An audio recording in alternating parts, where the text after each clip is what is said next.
Welcome back sa aking YouTube channel para sa mga first time lang ito nanonood. Just click mo na yung Jeremy's TV Manila. Anyway guys, wala nang bayad na libre lang. Tulong mo na lang din sa kapwa mo. Alright? Thank you very much po. So topic natin ngayon for today's video. Manila Congressman, itong si Joel Chua, nakakampi ni Mayor Hani Lacuna. Binanatan itong si Yorme Isko Moreno. Sabi niya, we feel betrayed o pinagtaksilan kami ni Isko. Yan ang sabi niya guys, kasi ito yung mga kakampi talaga ni Isko na Asenso Manileño. So alam naman natin guys, although totoo naman na sinasabi niya na dati sila magkakasama at ngayon nakakagulo na nga sila dahil nga tatakbo nga daw itong si Yorme. Parang ang dating sinisisi niya. So kanina kasi napanood ko yan, mga 2 oras na siguro nakakalipas. Gusto ko sanang i-play guys, kaso sa ABS-CBN to baka makopyright ako. Di ba? So ano na lang, ikukwento ko na lang kung ano yung mga sinabi niya doon sa interview ng ABS-CBN. Hindi ko nga lang ma-play guys. Ito, papakita ko lang sa inyo, ito yon. So ito yan. I-recommended ko na lang na panoorin nyo mamaya guys sa ABS-CBN News yan. Yan, ABS-CBN News. In-interview siya dyan. Yan. Di ba? So yan, in-interview siya dyan. Tinanong nga regarding sa sitwasyon ni Mayor Lacuna at ni Yorme. Kasi taga Maynila to. 3rd district to, guys, ng Maynila. So yun nga, sabi niya, pinagtaksilan kami ni Isko kasi nga magkakapatid daw ang turingan nila sa isa't isa. Kaya katang sabi pa niya, lagi silang nag-uusap, natural nun, magkakasama pa sila, di ba?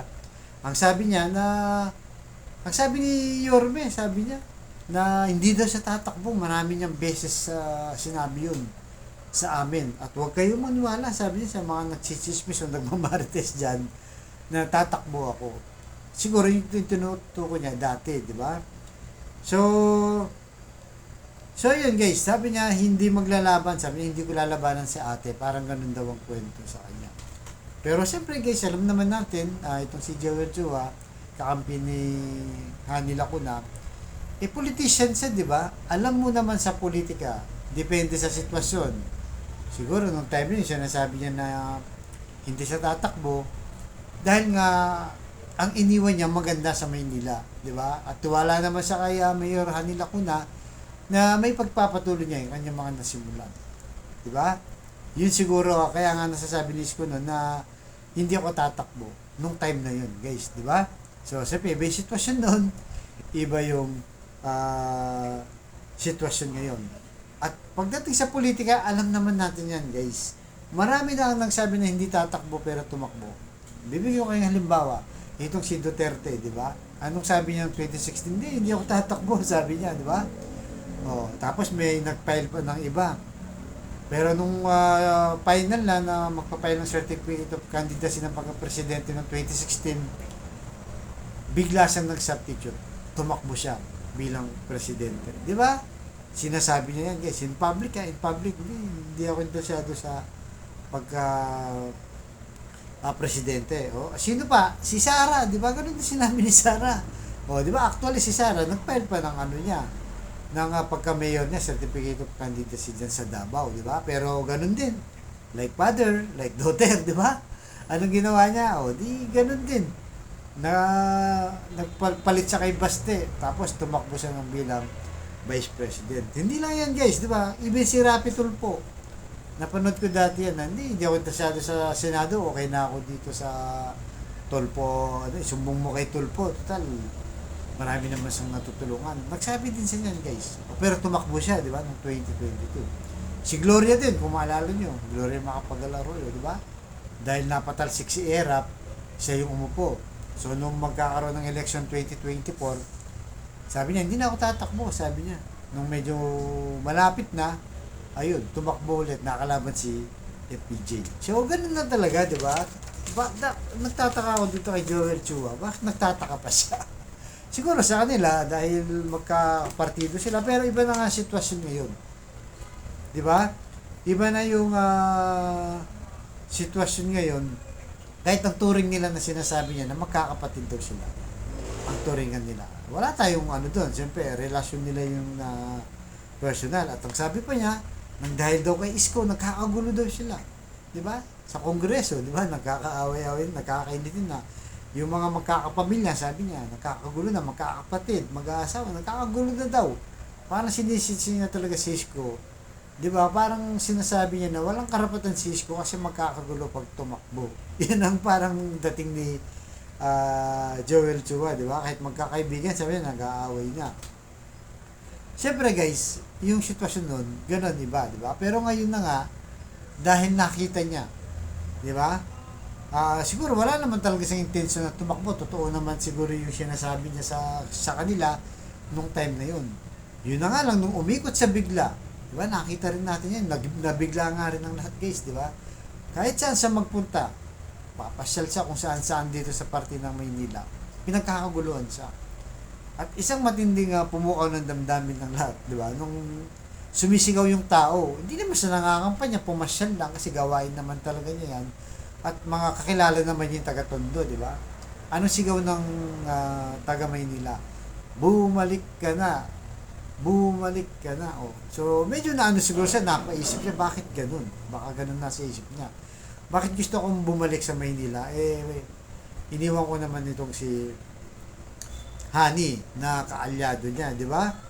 So, baka doon. Kasi guys, ang prinsipyo kasi ni Isko, di ba? Ang prinsipyo kasi ni Isko na natatapos ang pagkakaibigan kapag ang taong bayan na ang pinag-uusapan o yung kapakanan ng taong bayan. Kahit sabihin natin nagtaksil sa kanila bilang kaibigan nila o kapatid daw ang turingan, kahit magtaksil siya doon sa kanila, okay lang kung ang taong bayan naman ang kanyang pakikinggan, di ba? Kasi parang lumalabas, ayaw nilang tumakbo, kami na lang nasa pwesto, diyan ka na lang sa Gedli, Yorme, di ba? Parang ganoon eh. Ang problema, ang taong bayan nga ang sumisigaw, di ba? Ang taong bayan nga sumisigaw, guys. Lahat tayo dito gusto natin bumalik si Yorme. Kasi nga, nung umalis si Yorme, biglang tumahimik ang Maynila. Hindi nga rin natin nakikita si Ani Lacuna sa kalsada, di ba? Hindi siya nag-iikot. Hindi ko naman sinasabi, guys, in fairness na hindi siya magtatrabaho. Nagtatrabaho naman siguro. Pero hindi ramdam ng taong bayan. At sa loob ng halos magtatatlong taon na, wala tayong nakitang malalaking project. Kagaya ng iniwan ni Yorme, di ba? Na talagang tumatak. Hindi lang sa atin sa Maynila dito, kundi sa buong Pilipinas. Mga world class na public school, di ba? Bagong hospital ng Maynila, mga condominium, guys, kahit paulit-ulit lang tayo, Manila Zoo.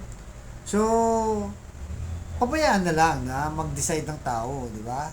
Pabayaan na lang na wag yung pigilan si Yorme na tumakbo dito sa Maynila dahil gusto ng taong bayan. Di ba? Ang taong bayan na mag-judge dyan, hindi naman kayo. So, lumaban na lang talaga sila. Kailangan, maharapin na lang nila itong si Yorme. Di ba? Kasi guys, kahit sa mga kung napapanood nyo, sa mga sinasabing mga kalya survey na sinasabi guys. Ito meron akong isang vlogger, itong si Tropang OFW channel, no? Tingnan lang natin guys yung kanyang kalya survey. So dito, na pinanood ko kanina, tawag dito, pinanood ko, nagsasurvey siya. Tinatanong niya sa taga Maynila kung sino daw iboboto. Itong si Yorme, di ba? Si Hani Lacuna at isang Mara Tamundong. Although nakikita ko na umiikot na dito kahit hindi pa election. So, pinanood ko yung kaya survey niya guys. Kung sino yun kung sino yung susuportahan ng taong bayan. Ito guys, siguro sa tingin ko mga 20 o 30 na kinausap. Pero tingnan natin guys, papakita ko lang mga hanggang 5 lang siguro kung ano yung saloobin ng taga Maynila, di ba? Kung sino ang pipiliin nila. Ito, panoorin lang natin saglit guys ha. Hindi natin to tatapusin mga 5 lang. Hiramin muna natin itong kay tropang tropang OFW ito. Tingnan natin guys ha. Sa dating na election 2025, sino ang inyong susuportahan? Number 1, nandiyan si Yorme Isko. Number 2, si Hani Lacona. Number 3, si Mara Tamundong. Sino po ang iyong si Isko? Bakit si Isko? Subukan namin si Isko eh. Ganun po. Ngayon, mayor na si Hani. Wala rin kasi kami nakitang magandang anay eh. Nagawa sa Maynila eh. Ganun po, ma'am. Sige, Kaya ma'am. may Isko kami. Isko pa rin. Salamat po, ma'am. Ay guys, Isko ha. Una pa lang yun. Sa Una. dating na 2025 no, may election for mayor, sino ang inyong susuportahan? Number 1, si Isko Moreno. Number 2, si Hani Lacona. Number 3, si Mara Tamundong. Sino po? Isko. Bakit si Isko po? Mas maraming nagawa. Sa Maynila. So, si Yorme kayo. Pa rin. Salamat ma'am ha. Good morning. Sa dating na Mayo 2025 for mayor ng Maynila. No? Sino Pangatlo ang na yan, guys. susuportahan? Number 1, si Isko. Number 2, si Hani Lacona. Number 3, si Mara Tamundong. Sino ang inyong susuportahan? Sino po yun? Basta, Wala yun eh. mayroong tatakbong Mara Tamundong. Meron po. Alam ko ba si Heidi? Hindi ko pa alam. Hindi nakalagay kasi sa diary. Yan ang nakalagay sa survey nila eh. So, sino ang inyong susuportahan? Babalik ko si Isko. Ha? Si Yorme. Si Yorme sa inyo? Siyempre. Bakit ma'am si Yorme? Isko ko ba si Yorme?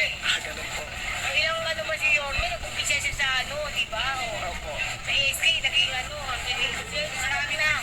Marami mga sa na siya. Sige ma'am, salamat ha. Umaga no. Sa darating na Mayo no, 2025, eleksyon ng for mayor ng Maynila. Sino Wow. ang inyong susuportahan? Number 1, si Yorme. Number 2, si Hani Lacona. Number 3, si Mara Tamundong. Sino ang inyong susuportahan? Si Isko. Si Isko. Bakit si Isko? Kasi maganda naman ang mamamalakad niya rito sa amin eh. Ni Yorme? Hindi yung malakit eh. Sige sir, salamat ha. Umaga. Sa darating na May 2025, for mayor ng Maynila, sino ang iyong susuportahan? Number 1, nandiyan si Isko Moreno. Number 2, nandiyan si Hani Lacona. Number 3, nandiyan si Mara Tamundong. Alam eh. So, wala ka pang alam? Hindi ka pa alam, sigurado. Ng umaga. Ito yung tanong natin no, sa May 2025 election for mayor ng Maynila. Sino ang iyong susuportahan? Number 1, si Isko. Number 2, si Hindi pa nagsasalita si Isko na sabi. Number 3, si Mara Tamundong.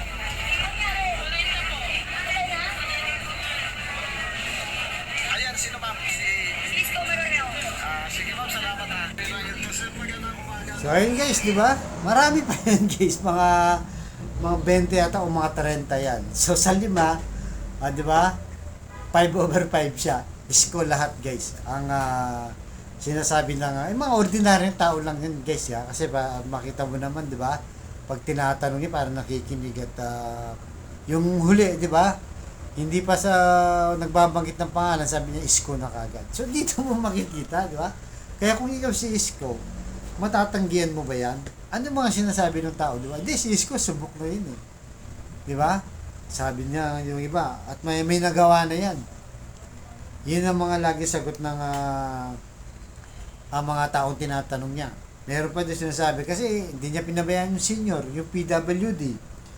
Di ba? Tsaka magaling si Isko. Yun ang mga sinabi doon guys. Medyo mahaba lang, kaya hindi ko na tinuloy.